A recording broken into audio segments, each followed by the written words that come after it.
the Holy Bible, Adult Bible Study Class.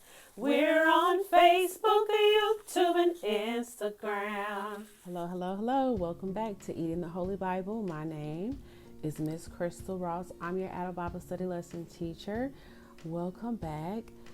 And listen, on today, we're going to be again starting where we left off, 1 Kings chapter 2 of the NLT version of the Holy Bible. I know y'all miss seeing my face. I'm in the country, and until we get some internet out here, pray for me, because the internet I have doesn't suffice. So we're working with what we have so we can continue our lesson studies. Prayerfully, all those who need to hear are in attendance. So let's go ahead and get started with today's lesson. And it reads, David's final instructions to Solomon. At the time of King David's death approached, he gave this charge to his son Solomon: where I'm going, where everyone on earth must someday go. Take courage and be a man. Observe the requirements of the Lord your God and follow all of his ways. Keep the decrees, commands, regulations, and laws written in the law of Moses, so that you will be successful in all that you do and wherever you go. If you do this, then the Lord will keep his promise that he made unto me. He told me, if your descendants live as they should and follow me faithfully with all of their heart and soul, one of them will always sit upon the throne of Israel. And there's something else. You know what Joab, son of Zeruiah, did to me when he murdered my two army commanders, Abner, son of Ner, and Amasa, son of Yether. He pretended that it was all an act of war, but it was done at a time of peace, staining his belt and sandals with innocent blood. Do with him as you think is best, but do not let him grow old and go to his grave in peace. Be kind to the sons of Barzillai of Gilead. Make them permanent guests at your table, for they took care of me when I fled from your brother Absalom. And remember Shimi, son of Gera, the man of Bahurim in Benjamin. He cursed me with a terrible curse as I was fleeing to Mahanaim. When he came to meet me at the Jordan River, I swore by the Lord that I would not kill him. But that oath does not make him innocent. You are a wise man, and you will know how to arrange a bloody death for him.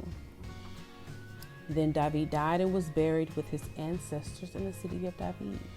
David had reigned over Israel for 40 years, 7 of them in Hebron and 33 in Jerusalem. Solomon became king and sat upon the throne of David his father, and his kingdom was firmly established. One day, and the subtitle reads, Solomon establishes his rule.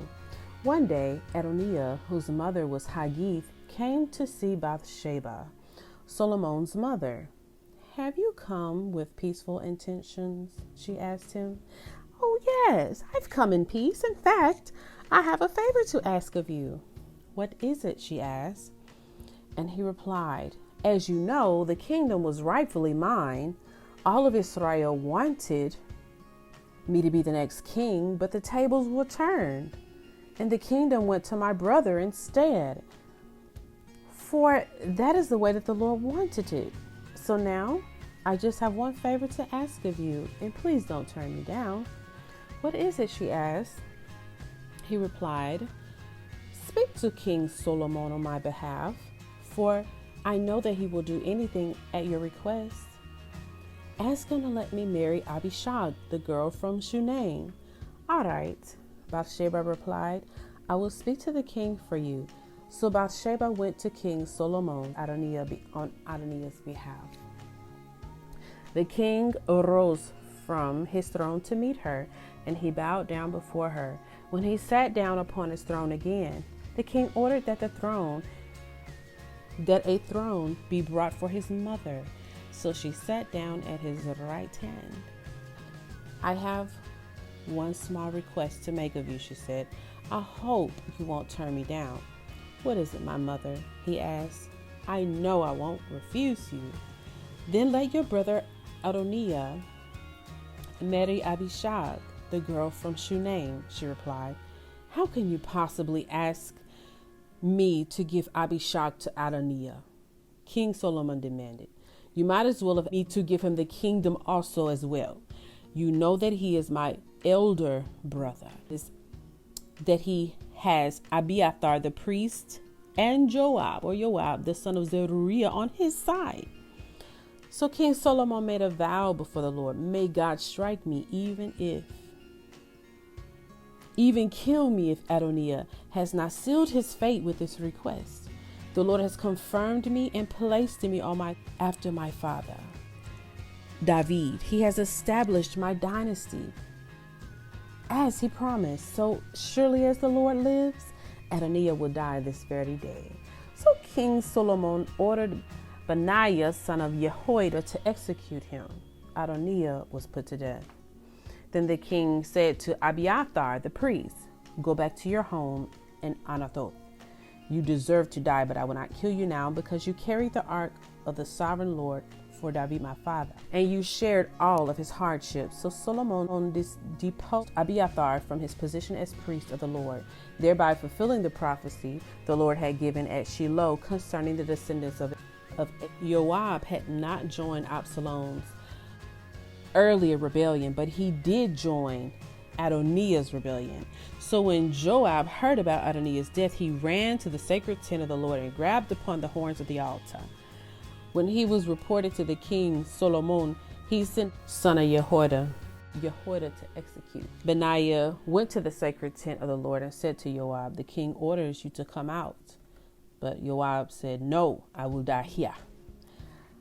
So Benaiah returned to the king and told him what Joab had said. "Do as he said," the king replied. "Kill him there beside the altar and bury him. This will remove the guilt of Joab's senseless murders from me and my father's family. The Lord will repay him for the murders of the two men who were more righteous and better than he.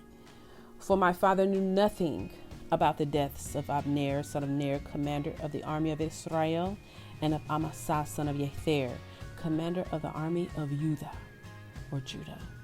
May their blood be upon Joab and his descendants forever. And may the Lord grant peace forever to David and his descendants, his dynasty and his throne." So Benaiah, son of Jehoiada, returned to the sacred tent and killed Joab, and he was buried at his home in the wilderness. Then the king appointed Benaiah to be commander of the army in the place of Joab, and he installed Zadok the priest to take the place of Abiathar. The king then sent for Shimei and told him, "Build a house here in Jerusalem there, but don't step outside the city to go anywhere else.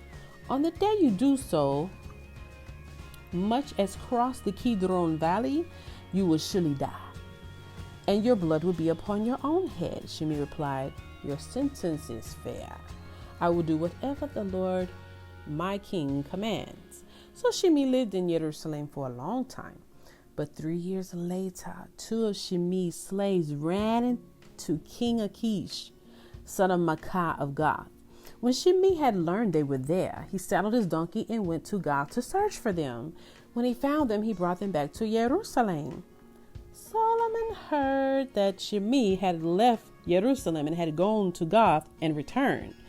So the king sent for Shimei and demanded, "Didn't I make you swear by the Lord and warn you not to go anywhere else or you will surely die?" And you replied, "The sentence is fair.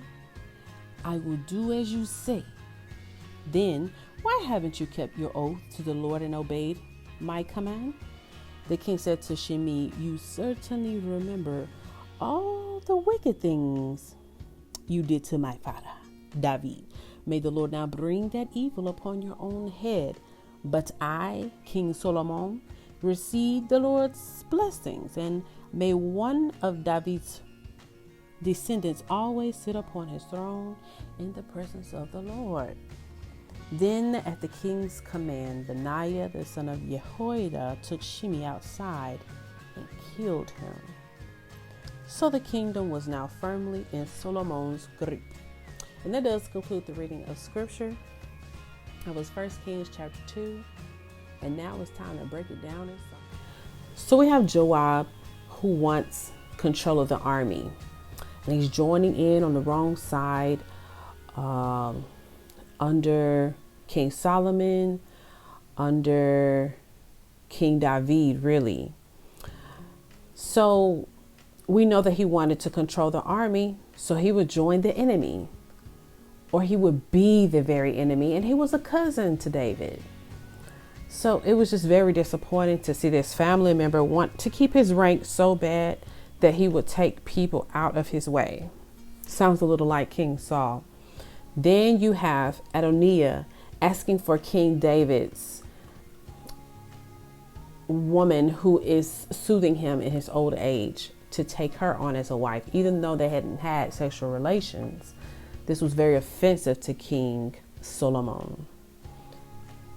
So he ordered to put his brother to death because he felt that he was just a distraction to what God was doing, and that God is a God of order.